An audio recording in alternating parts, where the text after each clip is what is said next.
So today we're going to discuss the simplified static force procedure according to the section 208.5.1 of the National Structural Code of the Philippines.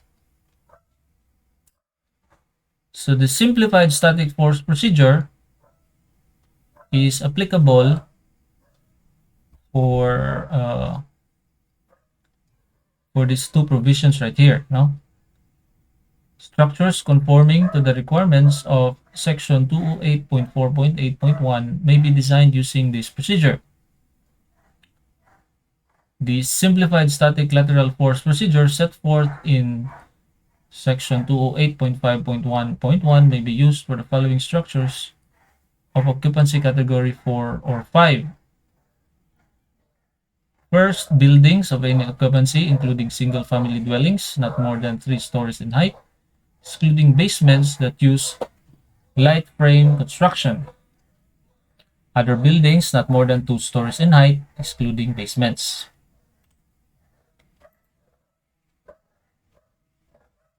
Now, this is the simplified design-based shear formula.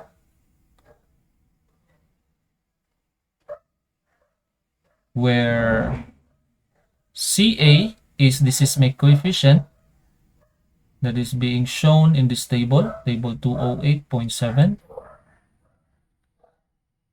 So normally we are always looking at the zone 4, and then depending of the soil profile type, you can determine which equation you may want to use. And we also got here the NA, which is the near source factor.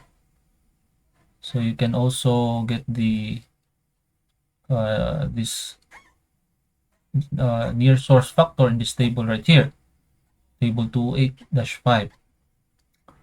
Now W is the weight of the structure, or it is equivalent to 100% of the total dead load plus the 25% live load for storage and warehouse. So you might want to include 25% of the live load when computing this W.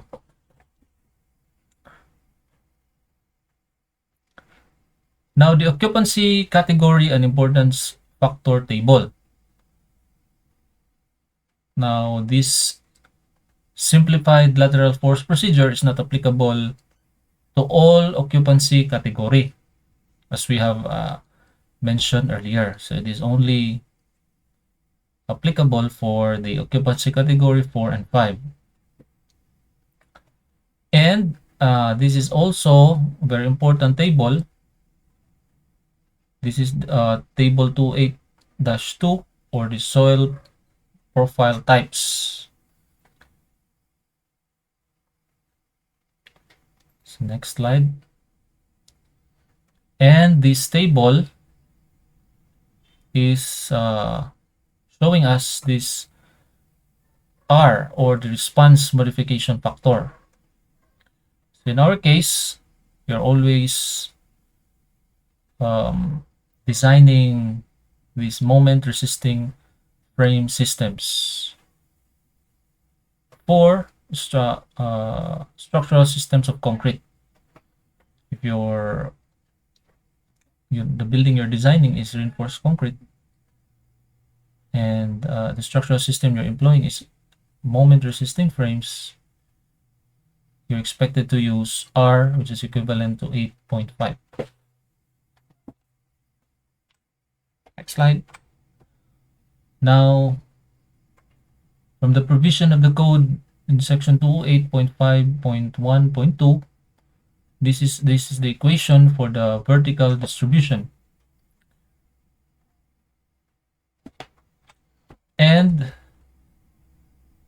for the horizontal distribution, it states here the design story shear Vx in any story is the sum of the forces Ft and Fx above that story, So Vx shall be distributed to the various elements of the vertical lateral force resisting system in proportion to their rigidities, considering the rigidity of the diaphragm. See section 208.7.2.3 for rigidity elements that are not intended to be part of the lateral force resisting systems. So the output would look something like this. After you compute this V for the base shear, these F1, F2, and F3 are distributed in accordance with this provision right here.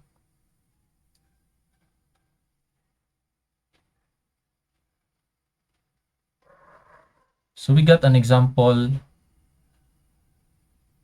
for designing a simplified lateral force procedure.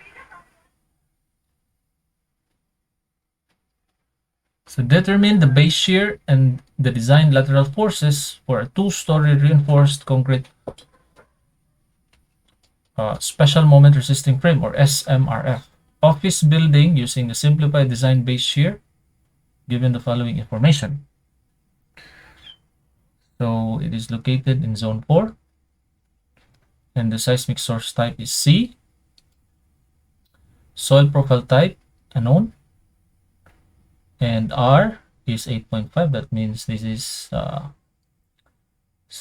the special moment resisting frames, and given is the weight of the building, or W.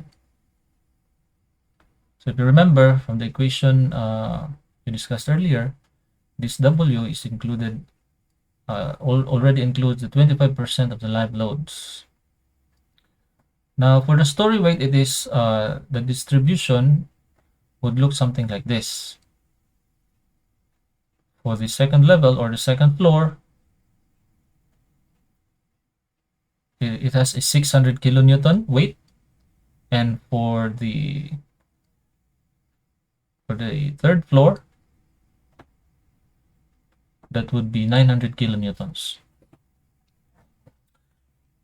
Now the base span and the height, story height, is also given right here. So the base for the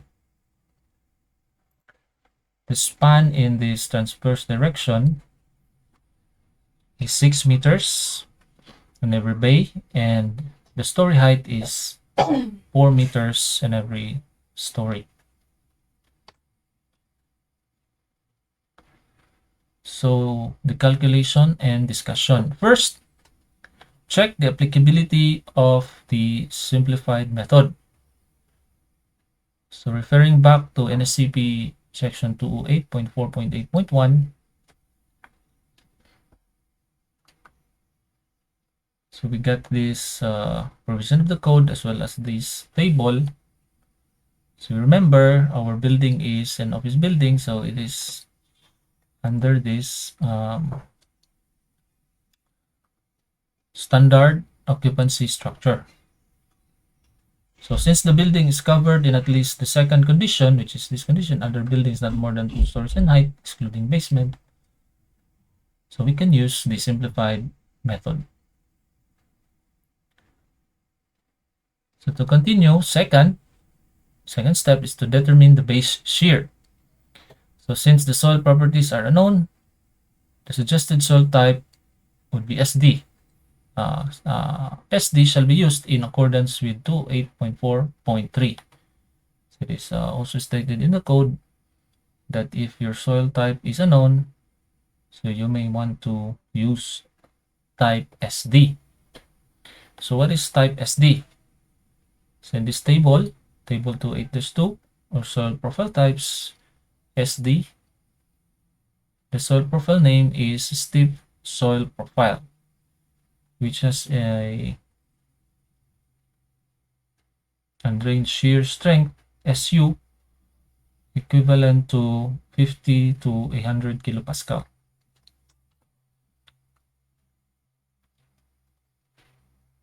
Next slide. So table 205-5, 208-5. So this is the table for the near source factor Na. So our seismic source type is C. So all of those near source factor Na is all 1.0. So next, from table 208-7 for the seismic coefficient table, and under this soil type SD, we can have this formula 0.44 Na in zone 4. So substituting all the known equations or known factors, we can arrive for our seismic coefficient factor of 0.44. So from equation 208-5, so V is 3 times Ca for the seismic coefficient times W, which is the weight of the beam, divided by R. Substituting all these known values right here, so we can compute our total base shear equivalent to 233 kilonewtons. So next slide. So next step is to determine the lateral force at each level. Remember this formula. This is the lateral force for each level. So substituting Ca and R, which is already known, Ca is 0.44 and R is 8.5, we can get Fx, which is equivalent to 0.155 Wx. Wx is also known for the first level, which is equal to 900 kilonewtons. So that would give us F2, which is the second level, as 140 kilonewtons. And the first level, which is an equivalent weight of 600 kilonewtons, so that would give us, for the first level, or F1, as 93 kilonewtons. So next, some commentaries right here from equation 208-9. So you might also want to check this. V is equals to 2.5 C, and I is the importance factor times W over R.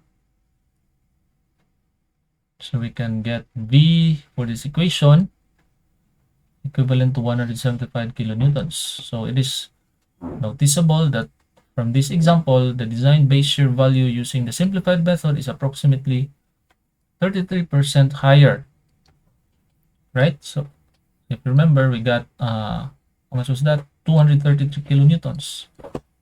So using this equation, our simplified design base shear result is 33% higher than that of the maximum in static force method.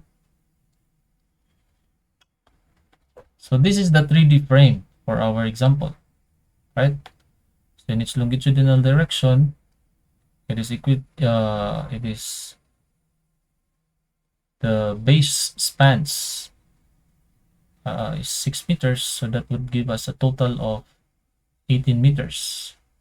And in the transverse direction, also 6 meters per bay distance, so that would give us a total of 12 meters. And if you remember, the story height for each story is equivalent to 4 meters. The next is to determine the relative rigidity R. So since all columns are of equal size, we assign a rigidity relative value RC equals 1 per column. So transverse frames from 1 to 4, this means the grid 1 to 4 would be RF rigidity from 1 to 4 equals to 3, because it has 3 columns in these frames from 1 to 4.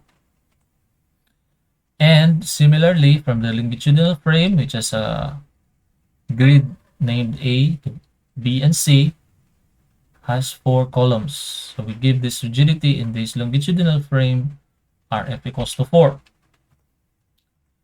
So direct force. For every 1 kilonewton of lateral force on the building in the transverse direction, each frame from grid 1 to 4 will receive 312 or 1/4 or 0.25 kilonewtons. Similarly, each longitudinal frame will receive 4 twelfths or 1/3, 0.33 kilonewtons for every kilonewton of lateral force in the longitudinal direction. So for torsional force, the building is symmetrical, therefore no calculated torsion is considered. However, an accidental eccentricity of 5% will be assumed in accordance with NSCP 208.5.1.3. So this would be the unit moment. So 18 meters times 18 meters times 5%. So this is the accidental eccentricity, right? Accidental eccentricity with a unit moment. So that would give us in the longitudinal direction, mt is equals to 0.9 kilonewton meter. Similarly, the unit moment for the transverse direction, 12 meters for the distance or the overall distance in the transverse direction times 5% and multiplying 1 kilonewton or the unit moment would give us 0.6 kilonewton per meter. So for the calculation and tabulation, so this is the result of the calculation and tabulation. First, we might want to discuss this. So for story level, no, this is the second story level, and then this one is the tabulation for the first story level. So this is the height from the ground to the second story level, and this is the change of, or this is the, so 4 meters is the story height, and then this is the distribution of the weight of the building for every story. So in the second level, that would be 900 kilonewtons, and then the first level is 600 kilonewtons. So multiplying this 908, that would give us 7200, and 604, that would give us 2400.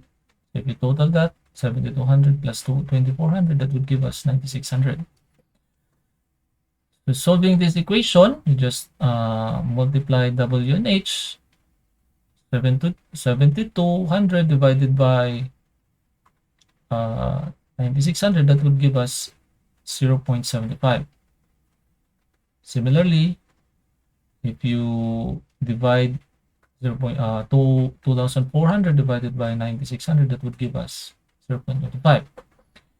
Fx is the story shear, the distribution of your story shear.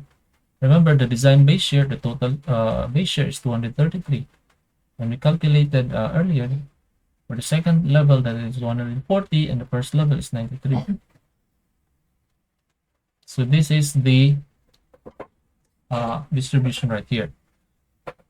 For the second story, 140, and then you just add this 140 and 93. Input that right here. For the moment, this is simply the Vx, this Vx multiply with the difference of Hx and this change in height for the story height. And then this one, this value is, so this value 1400 is just the sum of this moment generated with this story shear for 140 and 93. This lever arm from the ground level. So we are going to use these values with this second table below. So this is with reference to the frame, right? The grading in the elevation frame. So for frame 1 to 4 or grid 1 to 4, we have rigidity of 3. And for the grid A, B, and C, we have rigidity of 4 as previously calculated. So if you divide this rigidity, each rigidity to the total rigidity, the sum of all the rigidity in this frame, you can get 0.25 for each of this from frame 1 to 4. And similarly, from frame A, B, and C, you can get this value 0.33 or 1/3. Now this D is the distance from the center of mass to the location of this grid, right? So this 1, 2, and 4 is located in your longitudinal frame. So that would mean from the center of mass, because this is a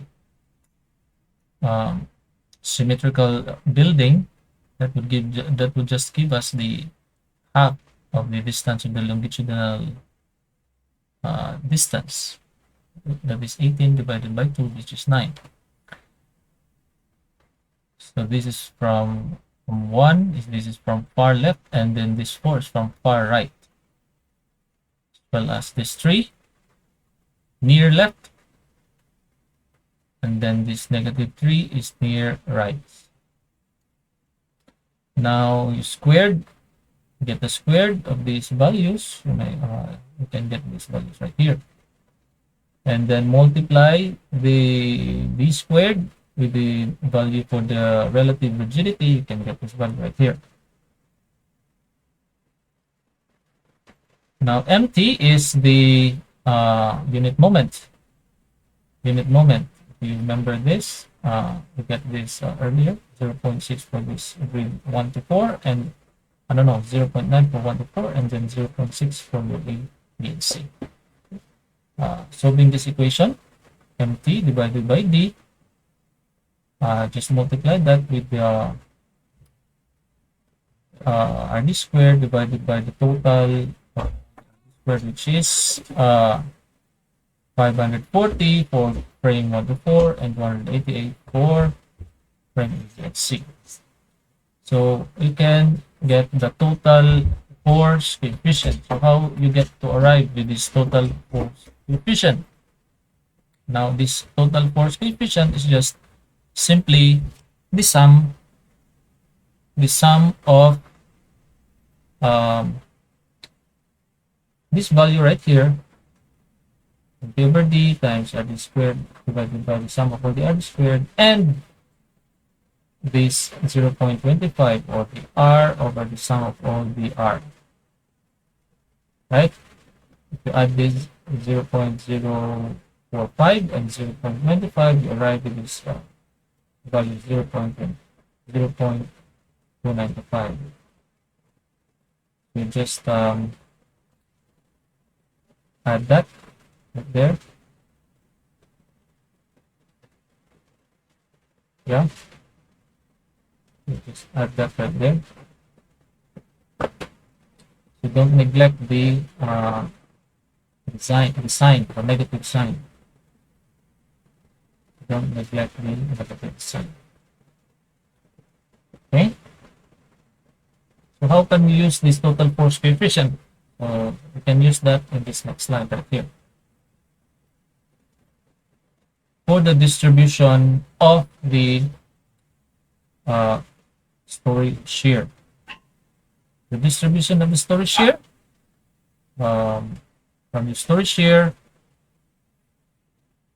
you multiply the what we call total force coefficient. So this is for frame 1, 2, this is for frame A, no? This the grade 1, the grade 2, the grade 3, and the grade 4.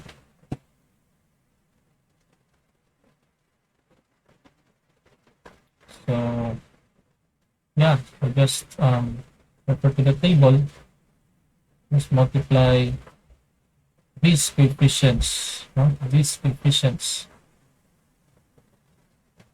We want to go back here, no? Coefficients, these coefficients right here, 0.36. Remember these values, huh? 0.36, 0.33, and 0.307.